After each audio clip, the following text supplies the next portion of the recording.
কুমিল্লা দক্ষিণ জেলার সাবেক সদস্য মোকাম ইউনিয়নের কৃতি সন্তান জনাব অ্যাডভোকেট শরীফ ভাই। বিসমিল্লাহির রহমানির রহিম।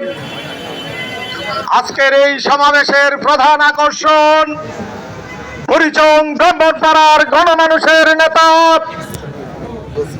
হাজী জসিমউদ্দিন জসিম ভাই সহ বুড়িচং ব্রাহ্মণপাড়া বিএনপি যুবদল, ছাত্রদল, স্বেচ্ছাসেবক দল, কৃষক দল, শ্রমিক দল সহ অন্যান্য অঙ্গ সংগঠনের সম্মানিত নেতৃবৃন্দ, আমি একটি কথা বলবো।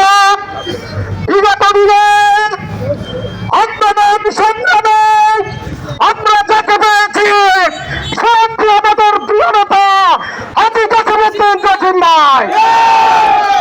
আমি আন্দোলন সংগ্রামে দেখেছি হাসিনা বাহিনী যখন তাকে গ্রেপ্তারের জন্য চেষ্টা করেছে, তেমনি মুহূর্তে উনার বাড়িঘর ফেলে উনি আত্মগোপন করে তার জীবন রক্ষা করতে হয়েছে, তবে আন্দোলন থেকে পিছপা হয় নাই।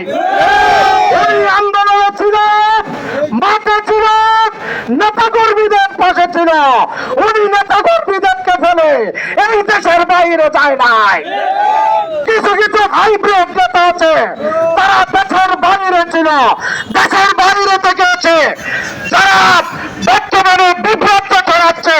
আমি আপনাদের হুঁশিয়ার উচ্চারণ করে বলতে চাই, মাঠে আসুন, কর্মীদেরকে ভালোবাসুন, ভালোবাসতে শিখুন, তারপর রাজনীতি করুন। অন্যায় রাজনীতি থেকে বিদায় নিয়ে যান। আগামী দিনে বুড়িচং ব্রাহ্মণপাড়ায় আমাদের প্রাণের নেতা জসিমউদ্দিন জসিম ভাইকে আমরা এমপি বানিয়ে বাড়ি ফিরবো, এই আশাবাদ ব্যক্ত করে আমি আমার সত্যি বক্তব্য শেষ করছি। আসসালামু আলাইকুম।